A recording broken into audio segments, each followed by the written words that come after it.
Right, so welcome to Crossing the Line. I'm Charlie Collicutt, and we've got Ollie Rednall here. And tonight, actor and casting associate for Carnival Row, Nightfall, and Outlander, Caitlin Joseph. Hello. Thank you very much. How are you doing? Thanks for coming in. I'm good, thank you. Yeah. End of a long week, but a good week. So. Lots of business going on at the moment. Oh yeah. We got we're wrapping up a couple of Netflix shows at the moment. Well, actually wrapping up one, sort of moving on another, which is really interesting. I spent the latter part of the day with an actor who I spent 2 hours with him. Teaching him Russian with another actor, so we could prove that he could do it. Really? And he nailed it, in my opinion. So yeah. You speak Russian yourself? I don't know. I got somebody else. So did you get him in without knowing that he couldn't speak Russian? Yeah, we did, because we needed an actor who could also speak Mandarin, and he can speak that. So we got him in already, and he'd auditioned, and then they were like, right, well, we want to see if he can do Russian, and bless him, he's smashed it out of the park, in my opinion. We'll see. It's in the hands of the Netflix gods now. How often between shows, how much of a gap is there? Do they ever overlap? Sometimes you casting the same day for different things? Yeah, so we're working on multiple projects at the moment, because so my office is made up of obviously Suzanne, and then fellow casting associates, Laura Windows, who is a casting director in her own right, and then Glenda Mariani, and we all are across different projects. So we've got the second series of Pennyworth at the moment, and we've got a couple of things coming in which I can't talk about. So yeah, and then we're finishing up Shadow and Bone as well, which we've been doing for almost a year. It's crazy. And that's a series, is it? Yeah, that's an 8-part series for Netflix as well, based on the young adult fiction books by Lee Bardugo. Yeah. So is that because it's been going on for so long, because it's you're casting as it's being filmed? Yes. So episode 1 was filmed ages ago, and now you're casting towards the end of it? Yeah, so we're filming the last 2 episodes now, and the wrap party is in a couple of weeks' time. So we've had to progressively as we go, so we sort of filled the leads, but then we're the principal casting. So you always have a principal casting director, and then when you're working in a country, so this is filming in Budapest, so in Hungary we have a Hungarian casting director who gets all your local parts, because for your budget, when you're casting, you need to mop up the sort of one-liners or the sort of reaction roles from people who are already based in the country who can work locally. It's the same with Outlander. We've got a Scottish casting director, Simon Pereira-Hind, who does all of our local Scottish actors. And most of your productions will always have that.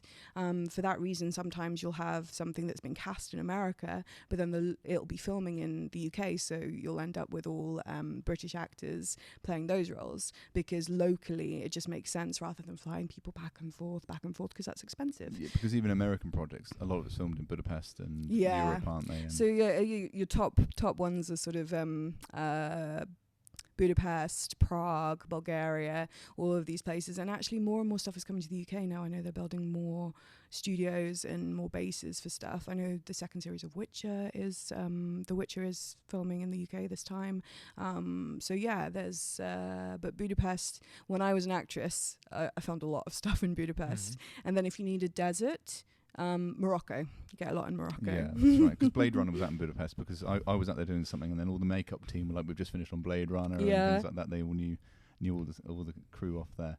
But for people who don't know anything about casting, they don't know how it works, the audience, who have no insight to this industry, could you give us a little brief description of literally what you do and how that works, and how you go about selecting actors and finding people? Wow. So yeah, I think it's a so the script lands on your desk, yeah, I'm assuming, and then say, would you like to cast this for us? Is that how it happens? Or? So normally a network or a director or a producer will get in touch with Suzanne.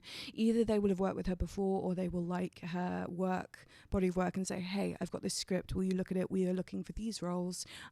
This is when we shoot, and that's for film or TV, which is what we mainly do. She will give us a script, and we'll all read it. We'll say what we think, whether we think it's doable as well, because sometimes you'll have something and you'll be like, how are we going to find this here? And that can be a challenge as well. At the moment, I'm looking for a lot lot of Russian actors in the UK, which actually is a minority. So we look at it, we look at the characters, and we decide if we want to do it. Then we say yes, and we start the process. So we'll start talking to the creatives. Sometimes they'll provide us with a Bible, a series Bible, which shows us where it's all going to go.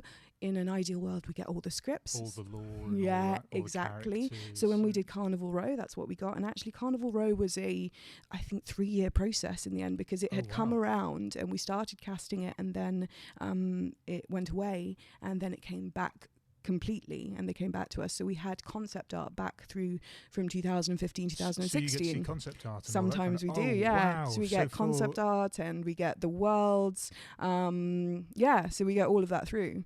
Not every time, but we get our character descriptions or bios, their arcs, where they're going to go. And we try from there. What we do is we decide what characters are going to be most important to do first. Normally it's your regular characters, the characters that if you're doing a TV series, they're going to be optioned for future roles. And we start that process. So that can be, so for instance, with Shadow and Bone, we had the optioned roles, the roles that were going to keep coming back, was all a younger, core, diverse cast. We had to open the search up to the world, because we ended up doing global casting, whereby we had open calls, especially for our lead character, Alina, who's being played by Jessie Mealy, who is phenomenal. She's really, really good, but we had very specific things to find. She had to be a certain age, she had to be half Chinese, and that is an underrepresented sort of ethnicity as far as on screen, because a lot of East Asian and Asian actors never saw themselves growing up on screen, so couldn't persuade their parents that was what they could go and do. So there's less, it's a smaller pool. So we start work on our principal characters. We put our breakdowns out for the roles, which we normally write ourselves. We have a lot of approval processes to go through as well. There's a lot of legal and contract sides to things, especially if we're working for networks, because we have to make sure that everything we're doing is not only inclusive but on the law, so that it's all approved by Netflix, in this particular case with this show, and sort of dotting your I's, crossing your T's. And then we'll start the process. So there is, of course, Spotlight, which, if anybody doesn't know what Spotlight is, it is a directory of thousands of actors, and it is where you sign up to have your CV advertised and for castings to come your way. Spotlight is a long-running industry, and it is most UK actors are on Spotlight if they're working professionally. And then we put everything that we do, we advertise on Spotlight, and we send it to all agents. We will also consider actors who have not got an agent as well. Really, it's about finding the right person for the role. So when we put out a breakdown, we tell people the dates, we tell them about the actual character, and then we get submissions. Now, for a role, you can get, depending on what it is, sometimes you'll only get about 50 submissions. Most of the time, you'll get over 1,000 within an hour. We will go through every single one. We will first look at people's headshots, and then we will click into their CVs. We'll see what they're about, what they've been doing. And even if they've not done anything, they may look right. And after that, we whittle that down from maybe 1,000 submissions for one role to sort of 50 for us to go through and decide what we want to do. We will try and see as many people as we can. Otherwise, we will self-tape them, which means we will send them the scenes and they will tape it themselves at home. We always recommend that they give us, if they need direction, they give us a call, because obviously you're not benefiting from a casting director in the room giving you the info, the extra info that we can't always give out. Often we can't send scripts, especially for shows that are kind of keeping it under wraps for spoilers. But sometimes we will try and send a script for context. We will then call actors in, we will audition them, and that's an ongoing process with a series. You'll be doing that from when even all the way through while production is going. So for instance, with Shadow and Bone, it started filming in September, but we started on it in April last year, and now it is still, we're in February now, and it'll wrap at the very end of Feb. So that's a long process of giving them actors. And then, so we'll see people for it. And after that, we then decide who we like. And we then send it over to our director. In an ideal world, you have the director to come in and read with people. And we were very fortunate that our director flew from LA for the first block. Lee Tolan-Krieger, who did all the Divergent films. He did, the Netflix series You. Yeah. He did the sort of pilot of that. Just finished season 2. Yeah, it was good. If you like Stalkers, it's good. It's that classic. What am I going to watch in between Christmas and New Year's? They're just starting season 3 at the moment. Yeah. It's fun. It's fun, man. But we so we had the luxury of him coming in for our recalls. So we send him tapes initially, and he selects people he wants to recall. And then we work with them for a director session, and a showrunner came over as well. So that's a director-producer session. And then they let us know who they like. And that's not the end of the line with that. We then have to start the process of approving them with our producers. So we're working with a production company called 21 Laps. 21 Laps are the people behind Stranger Things. And they're a team of people that all have their own opinions and all ideas of what they want for the role. So you've got to get people, your actor that you love, you've got to get them through so many stages, and then they've got to be approved by Netflix. So you can get pushbacks and all sorts of things.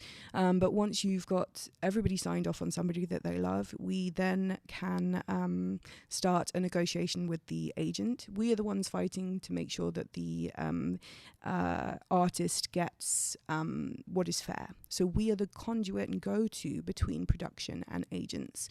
How is that? Sorry to interrupt. How is that decided? Because I've seen some of that are completely different. Like the pay. How is that decided on? Is it the size of the role, how long you're there for, whether they're paid by week or by day? If you've got to do action or something. Yeah. Like It will really depend on, one, the budget of the show. To be brutally honest, some shows have less budget. It will also depend on experience. It will depend on your. So if the show is a union show, or if it's an equity show, if it's a SAG show, things like that, they all have. So an equity show has a particular set of guidelines for how they employ people. So they would employ people with engagement fees, which would be weekly, and then they add production days on top of that. Then they have a buyout. So a buyout is when you buy out sort of a percentage. So you'll have your fee, and then you'll add 92% to that, and that will be you bought out across perpetuity for us to, or for the so if it was an equity deal for a BBC show, it means that they can show it across all their territories, and they'll buy you out in the same way that a commercial would buy you out across territories, so they can keep showing it for a certain amount of time. That would all be drawn up in a long form contract, which production normally would deal with, but we are the ones negotiating the deals and drawing up initial contracts for people, and we will be fighting for things like fees for ADR, fees for costuming, things like that, and making sure that it's fair, and then we pass it on to production for them to draw up the contract. Sometimes we have to get back involved if there is pushback from the agent or production on certain things, and then the actor is hired, and normally we don't hear much more. Like it's one of the hardest things about casting is the amount of work we do creatively. Doesn't it kind of, because we are not on set, we don't get sort of recognized when it comes to certain things. So you'll have seen, like, there's finally a BAFTA for casting, people are pushing for an Oscar in casting, but because we're not there on set, it kind of forget how much work has been put into it. And actually for a lot of the characters in the shows that we're doing, the performance you get in the room with the casting director, there's a reason director is in casting director's name, because you won't have the luxury necessarily of a director in the room. So we will be directing the performance, and normally we send that off and the director goes, yeah, I love it, but we'll have spent the time in the room to get that from them. Building that scene, exactly. How do you think they're going to be able to monitor that? Because you might do so much work, and then they watch the show and they're like, this was great casting, but no one was there to witness you doing it. So you might feel if someone else was given an award that you deserved it more because you did more, and potentially that might be the case. It's just that the show was not as well received perhaps, but your efforts were as great, if not perhaps better than someone else, how do you think they will go around judging awards for casting, or how do they do it now? I think the way that they do it now is if you are watching something and you can they just feel of the world. Like if you're watching something, so if you look at the casting, so we had the first BAFTA in casting, which went to the Joker, and if you look at, obviously Joaquin is fantastic in it, as he would be in anything, but there is no question that he is the role. Like, you're not thrown out. You're not going, Joaquin Phoenix is doing a good Joker. Sure. You are there with him, exactly. And that's often a sign of very good casting. But do you think he may have well been on long before a casting director was brought on? Again, very likely. So should they not look at the other roles, even like the one-liner roles? Do you absolutely. think people will be in a position to understand that? Do you think they'll be pushed? Will the casting director say to them, "Oh, you know, it's not just about the lead role, because of course it's going to be great. Like, this is how the film got financed because Joaquin Phoenix was on board, or whatever the film." Have a look at Chernobyl, for instance. Yeah. So Nina Gold, Robert Stern, incredible efforts on that. And there's stuff that we know from behind the scenes being casting in the... so Glenda, who works in my office, she actually was at Nina's while they were working on it.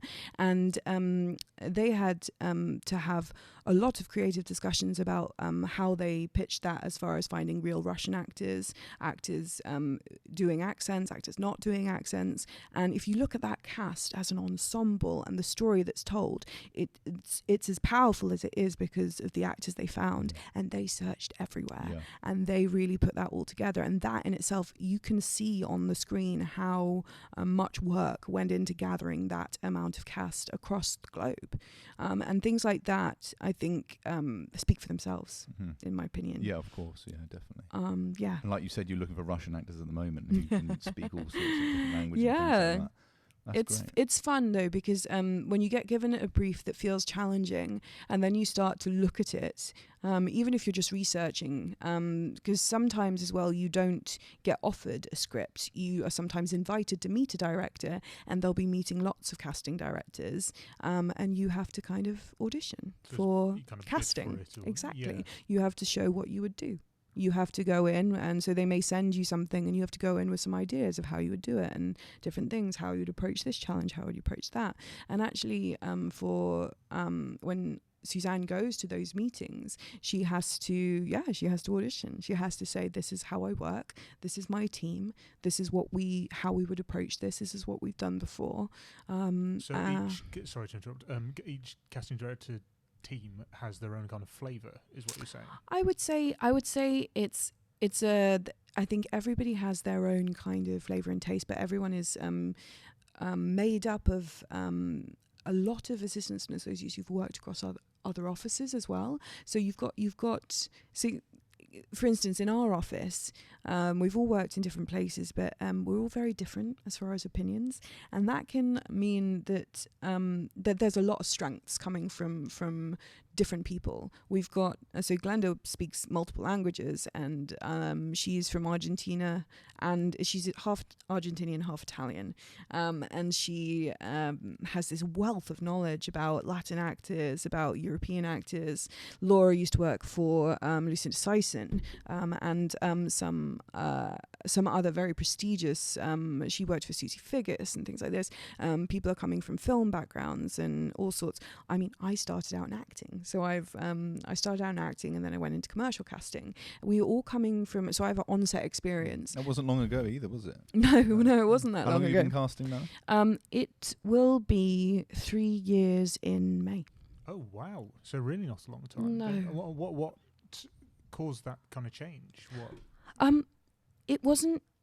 I love acting. I really did. I say loved because I mean I am not acting actively at the moment, and that's fine. I pretty much told my agent, leave me alone. I'm going to go do a day job for a bit. But I didn't train as an actress. So I have a degree in geography and environmental science, which I went to Manchester. I really wanted to be an actress, but my mum was like, "Please go do a degree. You're good at stuff. Like you're good at school." Every actor's story, exactly. The classic. She said it, and she said it, and so she was like, "You can join the National Youth Theatre, but please go to university." So I had. It's not laughing now. I was like, and in fact, all of her children ended up in the arts. And, my sister is a production manager. and I've got a twin sister who didn't want to act, sadly, so we couldn't cash in on the identical twins like in commercials. Get her in, I have a know. day off now and again. Nightmare. Fancy films as well, like doppelgangers or something. Yeah, exactly. We could have done so much. So I went to. I didn't train as an actress. Fortunately, Manchester University had this incredible drama society, and I ended up becoming part of that in auditioning for plays. And one of the plays that I auditioned for was being written by Alistair McDowell, who is a playwright who did Pomona and he did another one at the Royal Court. Basically, he's done an awful lot of stuff, and he was fantastic. And he'd graduated and came back to the uni to sort of cast his play. And I ended up being cast in a radio play that I did with him, and then I ended up being cast in his first professional production at the Royal Exchange in Manchester. And then I thought, I'll give this a go. I got myself a weekend job at the Science Museum. I was an explainer. I used to explain the shows for the kids. It is a literal job title. There's a few people who've been explainers. Rufus Hound was an explainer. That sounds like a Liam Neeson. Yeah, that sounds like a Liam Neeson from The Explainer. The Explainer. Like another one of his sort of revenge thrillers. Seems to be the something. Yeah. I have a specific set of skills that I will explain to you. But yeah. What was yours, if you don't mind? So with explaining. So basically, on the interactive galleries, it's changed a little bit now. But at the Science Museum, they had interactive galleries. The launch pad, the garden, the pattern pod. We'll have gone to them when we were kids, and you'll have had people who were there doing the demonstrations, doing the shows, and also just coming up to you and being like, hey, you want to have a chat about science? And it was almost like being a presenter. It was a wonderful job. It really, really was. And I did that on my weekends, and then the rest of the time I was free to audition. I travelled between Manchester and London during rehearsals, and then I did the play, and then I decided I was going to get an agent, which, I mean, how do you get an agent when nobody knows what you're doing and you don't really have anything? And so I just, I realised I had a bit of a niche. I thought, let's give it a shot. I did my research and I just contacted some people, and I ended up with an agent, and it went from there. So I worked in commercials, I worked in corporates, moved my way up to television. My first role, Susie Figures cast me in my first role in the Borgias. I kind of played a lot of ethnic victims. So I'm half Indian and half Irish. So, but it's an ambiguous mix. I had a lot of people go, oh, you could be Mediterranean, you could be Middle Eastern. So, I went from playing ethnic victims for a few years to straight to terrorist. So, yeah. Oh my God. Wow. That was my, so I enjoyed acting. You enjoyed doing that? I enjoyed acting. I got to travel. I met incredible people, friends I've had, will have for life. I loved being on set, but I also realised while I was out there filming stuff or on a series, especially for a longer period of time, I was the person who would wander off and be like, oh, what are the art department doing? And oh, what is this? And amazing. And I wanted to know everything that was going on behind the scenes. So when casting came about, it was a friend actually of mine who was working for Sacha Robertson, and she needed session runners and somebody to help her in the office. Now, invariably, so a session runner, for anybody who doesn't know, is somebody who runs a commercial casting session. They are often actors that are reading in with you and getting you in and stuff, because it's good work, and often actors are some of the best people to have behind. I think commercial casting directors know this best, but a session runner being an actor is a great thing because you know what it's like. You can make people comfortable, and that was the first time I experienced that, and I was like, this is interesting from this side. But what I loved was being able to know exactly how that person was feeling and try and. Yeah, I could temper nerves. I could be like, right, let's do this way. And the results started to speak for themselves. It was lovely, and people enjoyed auditioning with me when I was doing commercials. And commercials can be a cattle market. It can just be one after the other, and you can feel really crap. And you can do ridiculous things in them. Yeah, and I was once, my first ever commercial, first ever audition I had was for a well-known furniture brand, and I was told I had to undo some champagne with my wife in my new home. Now go to the cabinet, and I went over to imaginary cabinet. She went, the cabinet's not there, it's over there. And I'm like, there wasn't a cabinet. So that's it. So sorry, my invisible cabinet. Yeah, moved. that's exactly right. So you are asked to do odd things sometimes. Yeah, I do have an embarrassing I have several embarrassing commercial stories, but this one really took the cake. I've got one when I was a session runner, which is the first commercial I ever had to run, and then one of the last commercials I ever had to audition for. So one of the last ones I ever auditioned for was I think it was a high-end sports brand named after a Greek goddess. So you get the picture, and it was. We'll put a flash up on the boom. We'll actually get the screen. So thanks for our sponsor today. We'll be, And you couldn't get away with it now.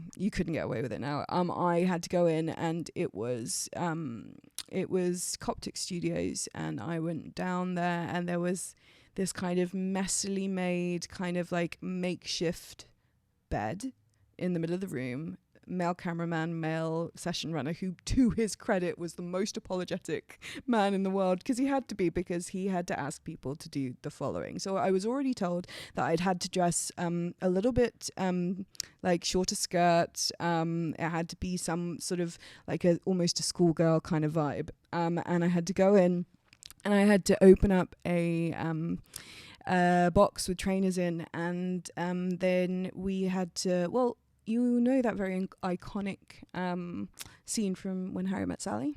Yep. They wanted that. What? In the restaurant? Yep. The right. I'll have what she's having. Yep. You had to, so I had to do a full simulation of an orgasm in response to trainers.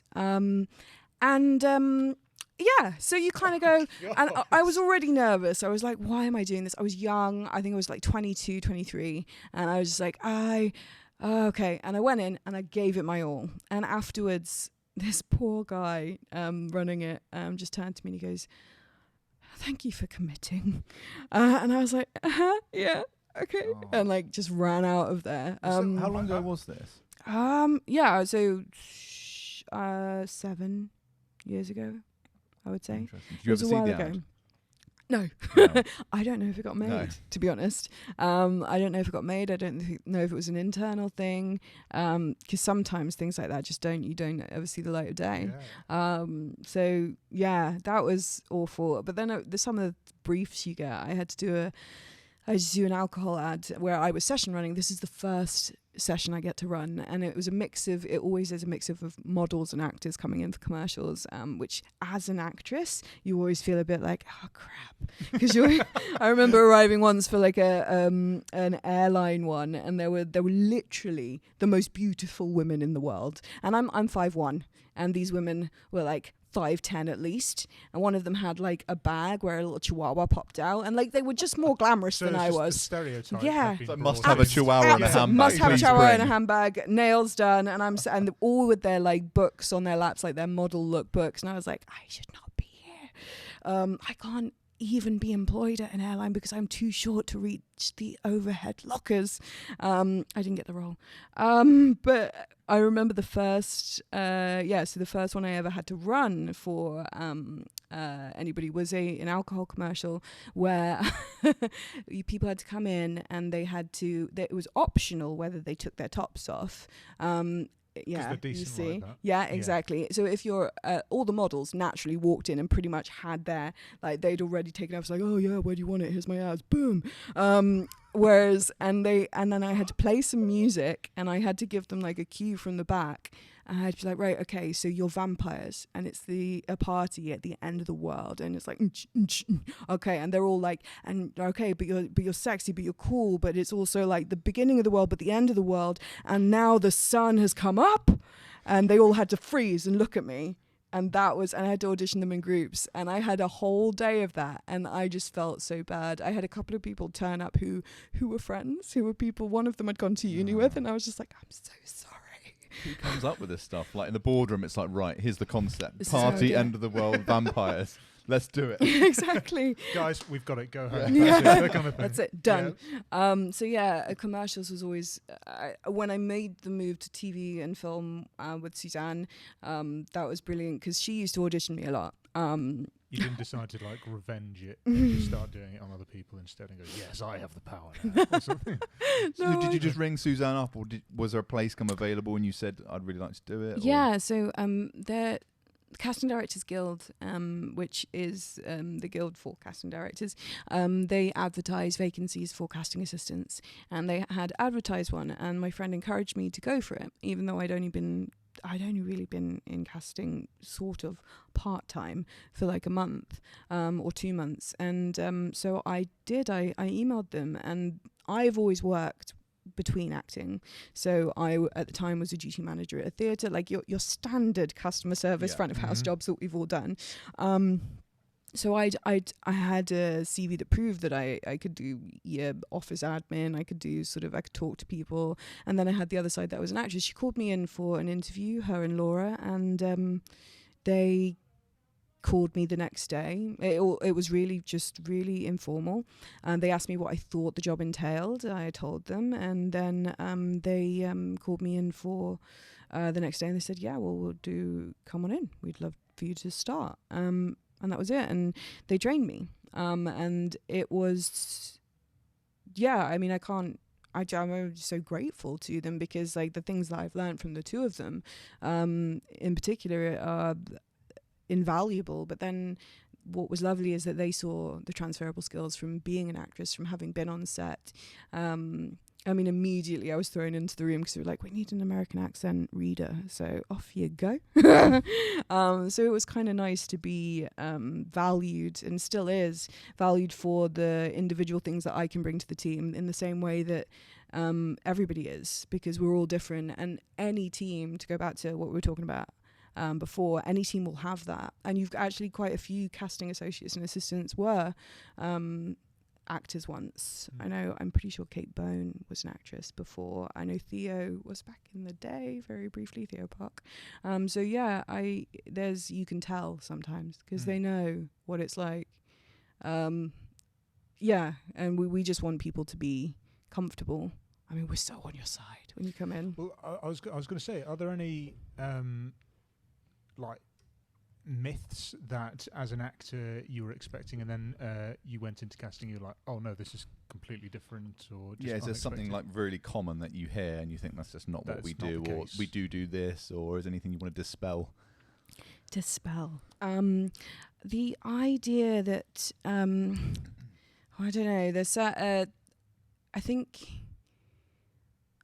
I'm trying to think. Throw some at me, and I'll tell you if they're true or not. Because you might have more than me. Yeah. Thanks for coming in. Anyway, we're wrapping this up. I don't know. I suppose there's a bit of that kind of factory feel, as we were talking about with commercials before, but with actual casting for TV and all that. You kind of mentioned it before, you have all these thousands of people which you then narrow down to 50. Okay. Do you want to know if we actually look? Yeah. I can't speak for every office. I know that we do. When I was casting a series called Warrior Nun with Suzanne last year, and we had 10 massive roles that we put up, and because it said Netflix on the breakdown, I remember watching that. I left it I put it out on a Friday, and by Sunday I had 15,000 submissions. And Suzanne was actually going away to Kilkenny for the festival, which is Subtitle Festival, which is a wonderful showcase of European actors. What's it called? Kilkenny. Oh, right. So it's called Subtitle Festival, and it happens in Kilkenny. It's organised by Richard Cook, who don't punch the microphone, Caitlin. I thought you said off to kill Kenny. Oh, yeah. Is that her ex-husband? Yeah. She was off to kill Kenny. I just thought... I'm like, this is mailing the tape to the police right now. Casual admission of murder. Yeah. And so I remember she said, well, we'll go through the suggestions, and we did, and we went through every single one. I worked over the weekend because I wanted to see everybody that we'd been sent, and it's not just a case of looking at we will click into CVs, and then we'll kind of make shortlists from there. And I think our shortlist went that short because I was like, well, there's been 1,000 submissions for this role, so 100. There you go, I've narrowed it down. But we look at everything, because how else are you going to find the next whoever. Like how else are you going to find the next bit of talent? And every tape that comes, do you watch every tape? Yes. And will all those tapes, do you select ones to then send on to producers, or do they all get seen by the producers or whomever, director? If it's a good tape, it will go, because a lot of the time they want to see as many people as possible, the same way we do. If for any reason, because sometimes you'll get an actor in that you know is brilliant, and you know them really well, and they come in and they'll be nervous, or they'll be tired, or they didn't know their lines, and you won't send that tape that day. Because as well, you don't want to reflect them in that light, and later down the road there may be a role that's perfectly right for them.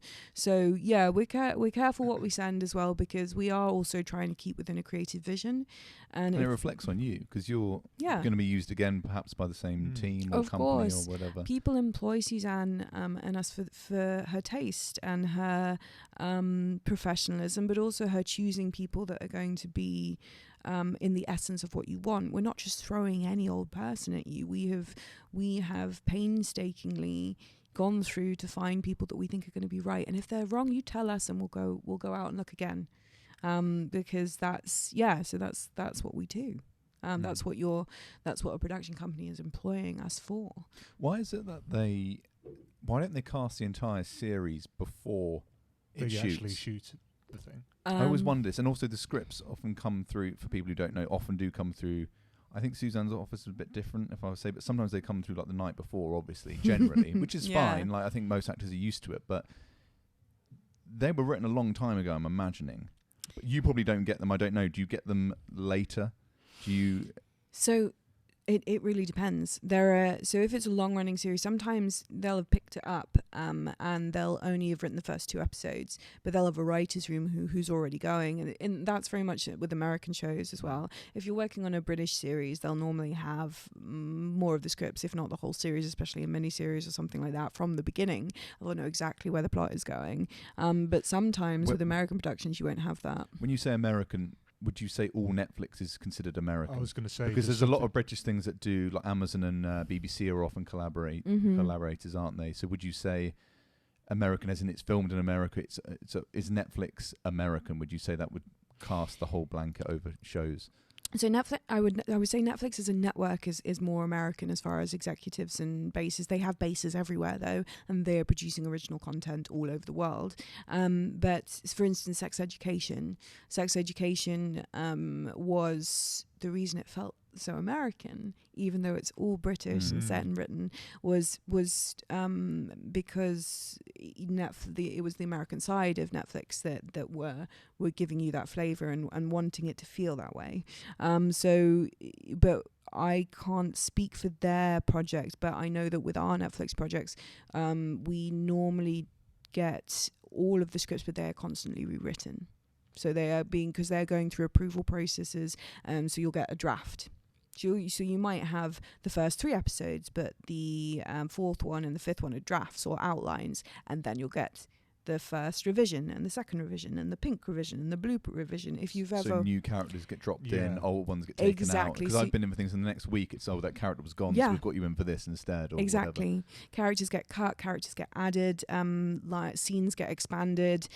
So we have to keep an eye on it, even though we may have cast an episode. So we may be working on episode 3, and they'll be about to shoot episode 2 out wherever they are, and then they'll send us the script, and we'll be like, oh, there's a new character, and we'll have to scramble to get them out in time because they're shooting it right now. What's the quickest turnaround for a character you've had to do? 24 hours. Really? Yeah. Wow. What was that for? Good Omens. Wow. Yeah, it was, and it wasn't just one character. It was something like 5 or 6. Oh wow, that's a lot. It was one scene in Good Omens. I can't remember which episode. I think probably 3. When it's basically nuclear missiles are about to go off. I'm not going to give any spoilers, but nuclear missiles are about to go off, and you see a load of people from all different countries communicating. So we had to get people in if they could come in, because everybody had a couple of lines, or they self-taped. And I received some of the best self-tapes I've ever seen in 24 hours. There were people who were at work and had quickly set up the camera in the disabled loo and done a quick one. There was a guy who was auditioning for an Australian Australian. I was gonna say, The role's I yours. can't help it. He was auditioning for the Australian newscaster, and he'd quickly ran home, thrown on a Hawaiian shirt, put up a picture of Australia behind him. Like, he'd put the effort that we saw in 24 hours from actors was incredible. And we put it out,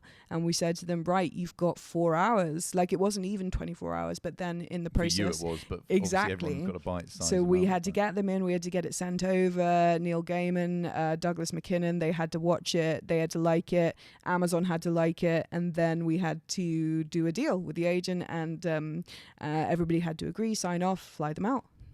Wow. In 24 hours. Uh-huh. See, stuff like that people need to know about for when the awards come round, because that's a great skill and coordination you need to have. Of course. Because you do the artistic side, you do the deals, the money side, and all within a time frame. Yeah. And it's and you're tempering a lot of creativity with sometimes a lot of egos as well. Like, there's a lot of people, there's a lot of cooks in a production, and you're trying to keep basically everybody happy. But yeah, that those sorts of things, they do happen. We call it last minute casting, and invariably it'll be like a Friday, 5 to 6, and it'll be like, hey, by the way, we've got this, and they need to shoot on Monday. And we'll be like, agencies close at 6. How are we going to do this? And like, we've always managed it. We've never had it that it has all gone up in flames. But yeah, there's we had it. We had it this week. We had 2 roles that came in on very different projects. They were like, right, we need this role in 2 days, and you're like, cool, okay. And bear in mind, you send stuff out, and actors have to learn it. Like, you can't just expect an actor to be like off book immediately. Off book with everything and some people are, and if you say to actors, and this is one of the things that I love about actors, is that if you tell them, and that, I mean, I've never met an actor that does. I have met a few actors that don't commit, but most actors, they'll commit to it, and they'll really try and give you their all, because they understand that's the nature of how you get a job, same as anything. But yeah. So in your career, obviously actors have various ambitions about what they want to do. You know, they want to be in a series, or they want to reach this level or whatever. As a working in casting, what are yours? What are you aiming for? Do you not know? Just see what comes your way, or do you want to have your own office? Do you want to work on more film than you do series, or what is it? What are my goals? Something like that. That's very interesting. I've still been thinking about this as well, because I've been because I don't know if I might go back to acting one day, because at the moment that's something that wouldn't be completely off the table, because I'm not a casting director. I think if I was a casting director, it's a bit shit where you eat, don't do it.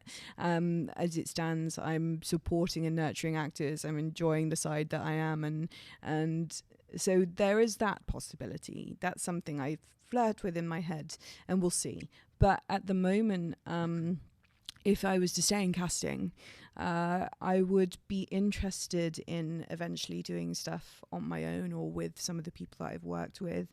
I would love to do more original content that's television and film. I would love to do a film. Well, we've done a few films before. As far as genre, it doesn't matter, I think, so long as the writing is good. I'm already lucking out in the fact that we do a lot of like sci-fi and fantasy, which is my jam. And so when you read things, you're like, oh, if this was made into a series, I know who I'd cast in that. Yeah, do you ever absolutely. Do that? I also watch things like I watch things and go, they're good, but that person would have been better. Yeah.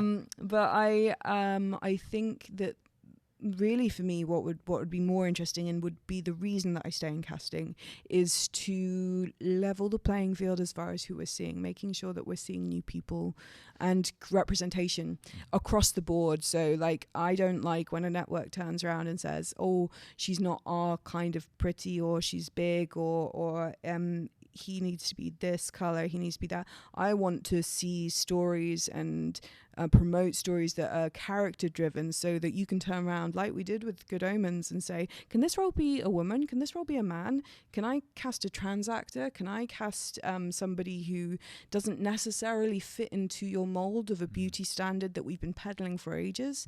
I want to be at the forefront of what I think is an undercurrent of people who are there's a growing tide of casting directors, associates and assistants who want to challenge when someone turns around and says, no, he's too fat for the role, he's this, he's that, I don't like this, I don't like that, and look past that to the acting. I want it to be representative, and I really want to change the idea of what is beautiful on screen, and I think that can come from casting.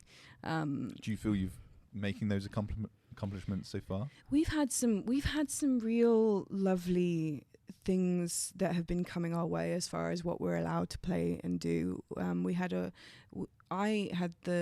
was really fortunate to be able to do a call out for trans actors on Warrior Nun, and we cast a really wonderful Danish actress who is phenomenal, but what was wonderful for me was I now have a roster of people who reached out, shows I went to see, people I got to meet, who in my mind I will consider them for any role that they are right for, regardless of gender.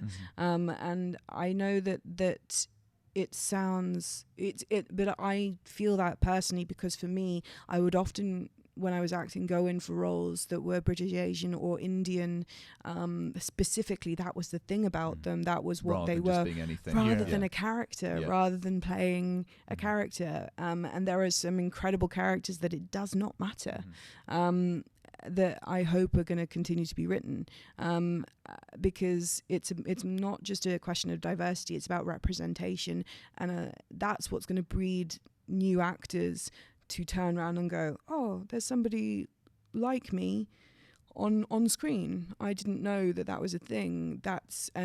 It just changes the game a bit, because I think that growing up I wasn't sure about being an actor as well, because I didn't know, I didn't see myself on screen. Sure, really. absolutely. It's a confidence thing, and I think that's something that can be completely that can start from casting onwards, because if somebody turns to you and says, oh, I don't think they're beautiful, I mean, I want to change that. Yeah, and especially in the social media age as well, where it's being rammed down your throat all the time, it's important. I think we do that on TV and film and all through that kind of medium. Yeah, exactly. I was going to ask quickly, you'd mentioned before about making sure that you're always trying to get new people in and all that, but we see so many projects nowadays that they have their star names at the front. How often do you find yourself, and you even said it yourself, oh, I'm not sure somebody else would have been better for that role. How often do you find yourself thinking, they put that because it's a name there, but I do know someone who would have been... I think we're none of us stupid. We know when somebody has been attached to a project early on, and they are going to be what attracts an audience. Because actually, for a lot of your audiences out there, they're not necessarily interested in seeing new actors. They are going to go, oh, I'm going to watch that because Meryl's in it. I'm going to watch that because Jeremy's in it. They're going to watch it for the star. And then the other stuff is a bonus. You look at The Witcher. Henry Cavill was attached very early on because he wanted to be, which is fantastic. But he did still have to audition, which was interesting to me, because we have plenty of things where somebody will have a prototype for something and they'll say the idea of who they want, and then you'll look for actors who have a profile, and it's business. It is business at the end of the day. Things lose funding sometimes, don't they? Because they lose their star. Yeah, absolutely. And that's one of the things that I want to change as well. One of the wonderful things about our show Shadow and Bone that's going to be coming out next year is the cast that we've got are reasonably unknown. Yeah, just across people the board. don't really know them. It's happening more and more that you'll see someone in theatre or in a showcase, and then they'll get the role. And it's like Mark Rylance was around for a long time, wasn't he, doing theatre, and then he sort of popped up in some quite high profile roles now in films. Yeah. Well, there's a story of Steven Spielberg offering him, was it Empire of the Sun? Yeah, or quite a something? while. I think they knew each other. And he chose to do a globe run or something like that instead because of his love of the theatre. Yeah. But that great. It shows that it's that's what's close to his heart, and well, staying he's true killing it to at it. the Yeah, moment. yeah. I mean, it's not like he's ever doing really all right, suffered. is they I'll are come another islands. day. Yeah, Another day, it's going- Stephen. It's all right. Yeah. Imagine having the balls to say to Steven Spielberg, "No, I'm all right at the moment. Actually, I'll stick with my theatre show." That kind of Well, thing. you know, There we go. have you heard the story about Harvey Keitel and Scorsese? Did you know this? No, what's that? So Scorsese, I can't remember which film. It's early days, but Taxi driver. Wasn't it was probably where he wanted Harvey to play a role in his film, and Harvey was like working as a court stenographer, the person who types up the court documents, and Martin kept calling him up and be like, "Hey, come on," and he's like, "I have a job." Really? I have a job. Leave me alone, Martin Wow. Scorsese. And you had to keep asking him. But it's like Joe Pesci. Joe Pesci got his Oscar nomination for The Irishman. He'd retired many years ago. Did a couple of voiceovers, but he'd retired a long time ago. And Martin had to ask him 40 times to play that role, because Joe was like, "No, I'm retired. Like, leave me alone." That's perseverance. At 38, I've probably gone. It's done. Yeah. It's done. We'll get someone else. I imagine Joe Pesci had a few more swear words in there as Yeah. well. Before we finish, we always ask our guests: is there a film or films that you are ashamed that you haven't seen, Oh, and that you wouldn't say? wouldn't you're like, usually yeah, admit, you just or- agree and say, yeah, I've seen that, or go And on. then you just hope that no one ever asks you any questions about them. Oh, and do you know what? I was a cinephile growing up. Like I've seen a lot of films. I had one recently though. Actually, no, I got two. Right. One that you're going to be like, what? So I know that.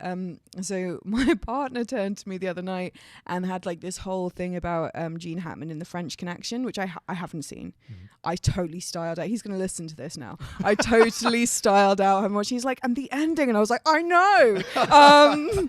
Not seen it. I've Wow. heard, I know. I mean, I know enough about it to know how it ends. But you could- So I've not seen that. I've never seen Gladiator. Really? really? Yeah, That's see, I've never really seen it. crazy. I've seen How can you scenes. How is that? I don't It's know on all how the it time. would happen. I Maximus know. Decimus But I Meridian. think Yeah. I think a lot of the time it would be on, and I'd fall asleep. I've never seen Bruce Willis die at the end of Armageddon. I always. Spoilers. Yeah, sorry. Is it- guys. In my version of Armageddon, he lives. So I spend a lot of time falling asleep through epic films, it would seem. Right. But yeah, Gladiator, I know that's one that I will. Well, I've admitted it now, but I will never admit to anyone when they're like, "Oh yeah, Gladiator, Ridley Scott," and it's normally like with my guy mates as well, and I'm just like, It's really good. I Yeah. hear it did quite well. yeah, and unfortunately, I've Yeah. seen Robin Hood, Robin Hood. which was Oh, not yeah. Russell Crowe's Robin Yeah, Hood yeah. and not his Gladiator. So yeah, no, that's it's a secret shame, not so secret anymore. But yeah, it's Oh, pretty. busted that one pretty- open. pretty Headline. bad. Same Yeah, without yeah, it, yeah. right there. But yeah, I'll go watch it. I mean, I should. Yeah, you I should should watch really. it. It's men in leather skirts. What's not to like? Next time we get you on, we'll be Absolutely. asking you a full-on breakdown. It's So, like- 20-minute mark. What do you think? Yeah. Well, Oh God! Caitlin, thank you so much for coming on today. No, thank you for having me. Really informative. Brilliant. Thank you so Fascinating. much. You've been an explainer today. I for, have. Yes. I have for- been an for casting. explainer. It's been great. My second best job was being an explainer. So yeah, no, after casting. So what we'll call you next time, actor, explainer, and casting associate for Fantastic. everything. Yeah, that yeah, kind of thing. Brilliant. Great. Fantastic. Thank Thank you so you very much, much Caitlin. indeed. Thank you Thank so you. much. Brilliant day. Thanks, guys. Bye now. Bye.